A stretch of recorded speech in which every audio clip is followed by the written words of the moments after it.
सनातन स्वाभिमान यात्रा से डरा उत्तर प्रदेश व भारत सरकार। पूर्व सिटी मजिस्ट्रेट बरेली अलंकार अग्निहोत्री व समाज सेवक पंकज धवरिया सहित यात्रा में सम्मिलित होने हेतु उपस्थित लोगों को किया हाउस अरेस्ट।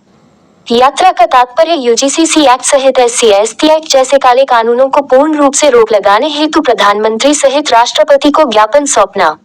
हाथरस उत्तर प्रदेश सनातनी समाज के नाम एक संवैधानिक चेतावनी। हाथरस से दिल्ली प्रधानमंत्री आवास तक प्रस्तावित सनातन स्वाभिमान पदयात्रा को रोकने के लिए उत्तर प्रदेश सरकार ने किया RAF व STF तैनात।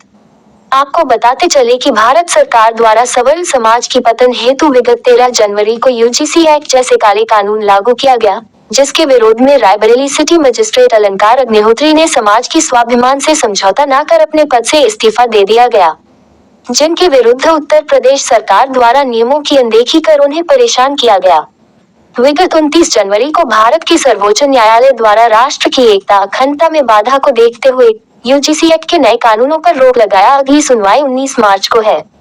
यूजीसी एक्ट सहित SC/ST एक्ट जैसे काले कानूनों के विरुद्ध अलंकार अग्निहोत्री व समाज सेवक पंकज धवरिया के नेतृत्व में सनातन स्वाभिमान यात्रा 7 फरवरी से प्रारंभ होना था, जिसको देखते हुए उत्तर प्रदेश सरकार सहित भारत भाजपा सरकार इतनी डर गई कि 6 फरवरी की मध्य रात्रि में ही प्रशासन के माध्यम से अलग अलग जनपदों से संभावित यात्रा में सम्मिलित होने आए लोगों को अलग अलग वाहनों में भरकर अलग अलग जनपदों में छोड़ा गया।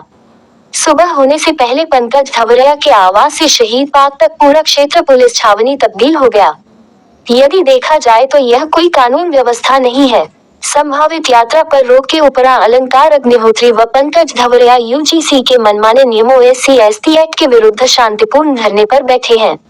अब सवाल उठता है कि क्या संविधान के अनुच्छेद 19(1) क्या अभिव्यक्ति की आजादी अब सरकार की स्वीकृति पर निर्भर है? अनुच्छेद 19(1)(b) क्या शांतिपूर्ण पदयात्रा करना अपराध बन चुका है?